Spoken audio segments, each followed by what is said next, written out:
Are you thinking you need a driver license before you even take a flight lessons? That and much more on today's episode of Aviation Intrigue. This is aviation intrigue.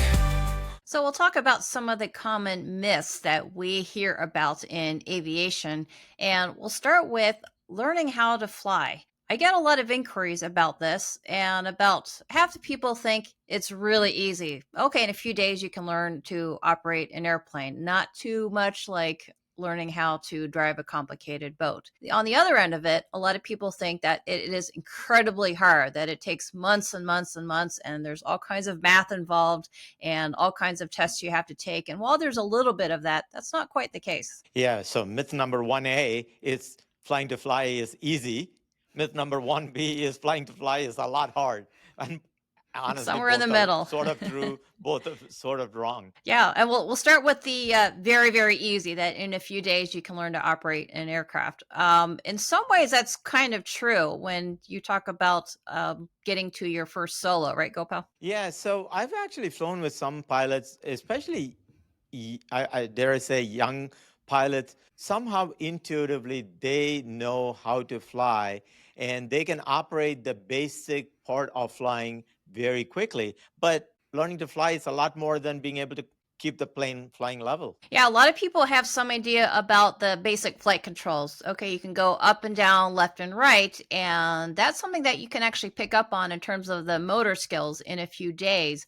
But there's a lot more to controlling those flight controls in the way that you want to. That does take more practice, and then you do have to know a lot more outside of that. So even though it is a bit of a myth, it's something where people pursuing a pilot's license really need to get an honest answer about the work it takes to actually get one. Yeah, I think it's a little compounded, in my opinion, with flight simulators and iPad games and everything else, because they think, oh well, I've done this in with my VR goggles or in Microsoft Flight Simulator, etc. So I can get in an airplane and do it, and maybe that's true, but most of the time there's way more to it than being able to know how to run your Microsoft Flight Simulator and get in an airplane and fly it. Yep, definitely. And you have to, first off, know, well, what are all the different conditions you'll be flying in? Because you may have mastered some skills the first day, but let's say the next day it's really, really windy. Well, it's going to take an added set of skills to handle those flight controls. And then on top of that, there's a lot to know. And I think people are surprised by all the things they have to be knowledgeable at in terms of what makes the airplane actually run, in terms of a little bit about the engine, all the way up to weather, all the way up to meteorology. Yeah, so we talked about this in an earlier episode. The truth of the matter is, when you're up at 4,000, 5,000, 10,000 feet, whatever, if something were to go wrong, you can't just pull over and say, hey, let me just look at the engine, or let me go read the manual. You don't have a choice, right? So therefore, you need to be a little bit of an aerodynamics expert. You need to be a little bit of an airplane engine expert. You need to be a little bit of a weather expert. You need to be a little bit of a lawyer and a legal expert. So you kind of have to be an expert of a lot of things before you become a certified pilot. Yep, that's definitely the case. And then in terms of actually flying the airplane, that's probably a basic skill that does come first for a lot of people, especially the younger ones who have really good hand-eye coordination. But it's all the things around that, about dealing with different weather conditions, in terms of, again, managing your flight path, and in terms of anticipating whether it's even going to be a good day to fly or not. And I think that's what most people find challenging, is the knowledge, because you have to know a little bit of everything. But that's why we call it the license to learn. Once you can achieve that, you're actually out there actually really learning what real life is like. And that's what's so exciting about it. But definitely the book work and the flight practice are a challenge. Now, I've heard of people, and I've actually seen people achieve that first license in as little as a few weeks, but that's pretty darn fast. Yeah, it is. One of the things that I encountered, I'm sure you have too, is people plateauing. They kind of make very good progress very quickly and then kind of stick there, and it's kind of hard to break into the next step. So even if you start very fast, it doesn't mean everything is going to go fast. So that's why we as trained flight instructors learn with different kind of learning styles, learn different kind of people, different kind of techniques. Definitely, and different paces. So it's a great idea if you're pursuing your first pilot certificate to get an idea of what it takes to complete the whole program and figuring out how to schedule. I think one of the most common recommendations is you can complete this inside of a year if you fly a couple times a week and study 5 to 10 hours a week combined, which is actually a big time commitment for a lot of people. And I think that's what's surprising, that a lot of people don't realize that it's that many hours a week in order to get that in a reasonable amount of time. That leads us into our myth number 2. Is learning to fly kind of like learning to ride a bike, that once you learn it, you never forget it? Is that true? Well, again, yes and no. I would say off the bat, no, because when you have someone who hasn't flown in even a few months, even though they may say, okay, it's a little bit like riding a bike and they can probably get in there and manage the airplane okay, it's all the perishable skills that come with that. The different weather that could change by the hour, a different aircraft maybe than when you're used to flying. And all that knowledge is definitely easy to lose if you don't keep up with it. Yeah, I surprise myself. I mean, I consider myself to be a reasonably experienced and a very cautious pilot, but it is surprising how much I forget, even if I haven't been in an airplane for 3 or 4 weeks. It's easy to lose that skill. Yes, even a few weeks, for those of us who fly regularly, we're going to feel it, and so then it's time to slow down, even take a mentor along sometimes if it's an aircraft that's not familiar to you. And so people who are off of flying for more than a few weeks have already lost some of those skills, even if they don't realize it. And that's what we'd like to caution people on, that it's not something you can do maybe just a few hours a year or a few flights a year, which is not something that's going to make you the safest or the most skilled pilot out there. Yeah, and this is why the FAA, the ruling governing body in the US, requires you to maintain certain currency, how many landings you have to do within a certain period, usually 3 months. And if you're carrying passengers, what do you have to do? If you're flying at night, what do you have to do? If you're flying in the clouds, in the instrument conditions, what do you have to do? So all these things are requirements. And then plus there are requirements to keep your certificate going by using flight reviews, as we call them. Yep, that's true. Even though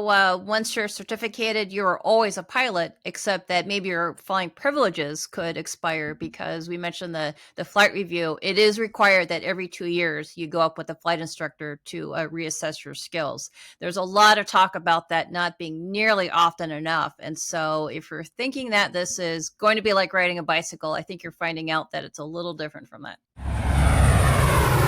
All right, our myth number 3 is, we talked about learning to fly, whether it's easy or not. Can you actually learn to fly even though you don't know how to drive a car, for example, that you don't have a driver license? Can you? Well, you can, and you can actually start even before you can have a student driver's license. Can you explain the earliest age where you can learn to fly? I think in the US it's true, probably in other countries also. There really isn't a minimum age where you can take lessons. As long as you're flying under the tutelage of a certified flight instructor, you can be young. You just need to be able to reach the controls and reach the pedals to be able to run it. So I've flown with kids, 8, 9 years old. And if they're big enough to reach the pedals, they can take flying lessons. Of course, there are regulations that govern when you can solo, meaning fly the plane by yourself, or when you can get the license. Yeah, so for a typical airplane, you can solo once you hit 16, so even on your 16th birthday, and a lot of student pilots enjoy doing that when they're that age. And the youngest you can actually be certificated in an airplane is 17, but you can take lessons at any age, and a lot of people do start very early. Yeah, and then if you're flying gliders, you can actually fly solo by yourself when you're 14, and then you can get a license when you're 16. So, yeah, so it is possible. In fact, a lot of kids, especially those who grow up near an airport or have their parents or grandparents in the aviation world, they tend to start very, very early. It's great when you know that because a lot of people don't realize that kids can actually start flying before they're even driving. And it's really cool when you see that happen because then you've seen that they've taken full advantage of starting early, which can only increase the number of years that they can be flying. Yeah, so I kind of compared this to when I learned to ski, snow ski, for example. I learned to snow ski as an adult in, I think, graduate school.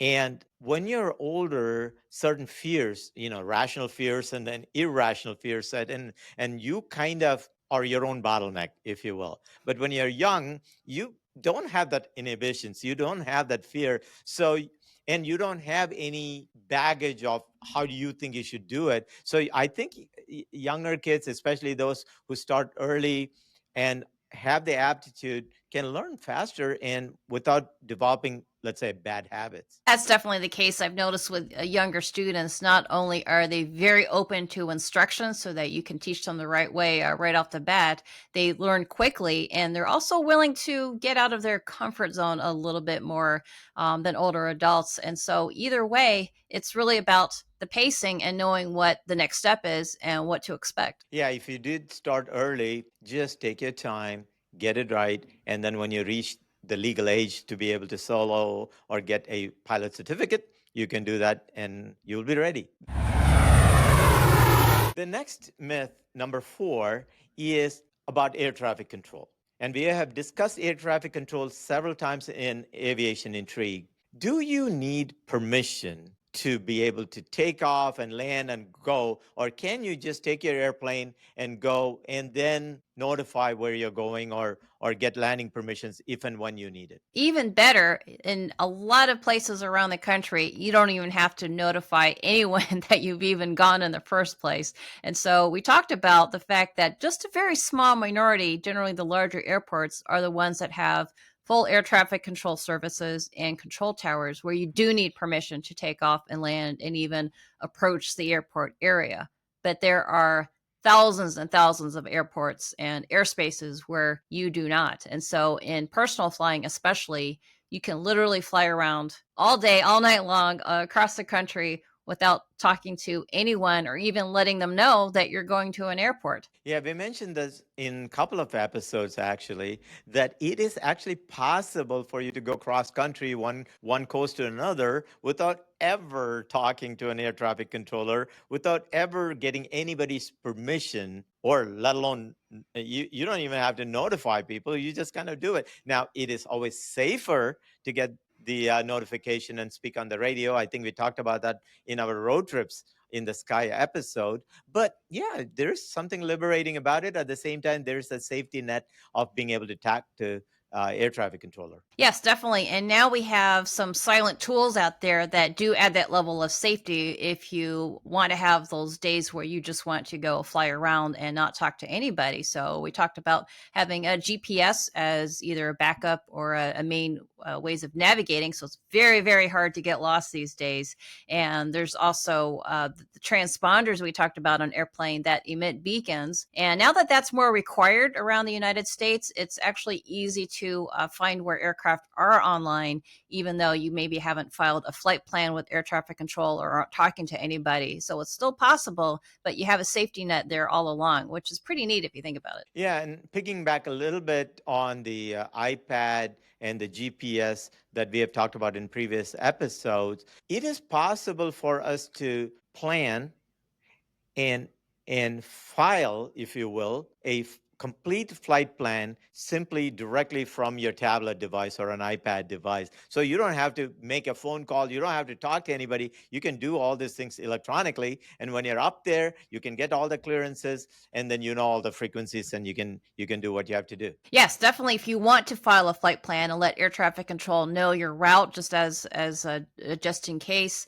and let them know where you're going, that's absolutely fine. And there's still very little pre-planning and talking involved, and so that's a service that a lot of people take advantage of, and it definitely does not at all take away from the enjoyment of flying. Yeah, of course, if you're flying in certain controlled airspaces, restricted airspaces, when there's controlled towers, you have to talk to them. That's not optional at all. But majority of the country, you could fly without talking to people. Yes, and some people who really enjoy more of that, we call it low and slow flying, where you're in, let's say, an antique aircraft and something that doesn't have a lot of instrumentation, and or even possibly an open cockpit biplane, which there are still less of those flying around. Some people just like to enjoy the wind and the scenery and the great weather when they're out there flying, and so they will choose maybe to avoid those airspaces where you have to talk to somebody. And even though most of them are by now equipped with radios and GPS, they certainly use those as safety tools, and they are still able to enjoy their airplane in the original form that it came in, but still having those tools in place in case they need them. And finally, myth number 5. We hear from a lot of people that airplane crashes most likely happen because something broke, something malfunctioned. Is that true? That is actually not true. And so when you hear about an unfortunate air crash in the news, it's usually a mystery as to why that happened. But the statistics show that not only is the overall record very safe, and we've discussed that too, but most of the causes are either due to pilot error, in other words, not controlling the airplane or going into conditions where they should not have been flying and losing control of the airplane. And most of the time, there is actually nothing wrong with the aircraft itself. A close second is either flying into bad weather or possibly having some kind of malfunction. But most of the time, let's say you have a partial power failure or something's wrong with your flight instruments, that pilot should be trained to handle those emergencies and come to a landing safely. But unfortunately, in some cases, due to lack of experience in those areas, lack of practice, or just sheer letting the human factor of panic overcome them, those do end up in air crashes. And so it is a myth that most of those are directly caused by a malfunction that the pilot could do nothing about. In a lot of cases, there was nothing wrong with the aircraft, sadly, in the first place. Yeah, and have discussed this in previous episodes, being distracted. Or the way I see it is taking something that went bad and making the situation a lot worse by making a wrong decisions. Those are the things that usually lead to, let's say, crashes and accidents more than, let's say, a wing coming off or an engine failure. Engine failures do happen, mechanical failures do happen, but they're not as common as general public might believe it to be. Yes, those are extremely rare where there's absolutely nothing a pilot can do, like a structural failure or something like a mid-air collision. And those have also been in the news this past year. And those are the ones that tend to make the news. And so the ones you don't hear about are the ones that are basically due to loss of control from the pilots. So we talked in a previous myth about flying is as easy as learning how to ride a bicycle. Well, we're explaining now that that's not really the case because you really do need to have that frequent training in order to be the best, safest pilot you can be. Yeah, I think being able to deal with changing conditions and the variability in flying, that every single time, every single flight is a little different than every single time that you've flown before, and not thinking it never becomes routine. And I think that's a mentality I take. Yes, and we talked about our close calls and emergencies, and always keeping in the back of your mind that something could go wrong, but making sure that you're taking the actions possible to actually prevent something worse from happening. So those are our 5 myths that we have heard commonly from people. Did we miss anything? Do you have something else that you want to add or you wanted to ask us? Go to the comments and write your thoughts. This program is for information and entertainment purposes and are not meant as flight instruction, legal, or medical advice. This is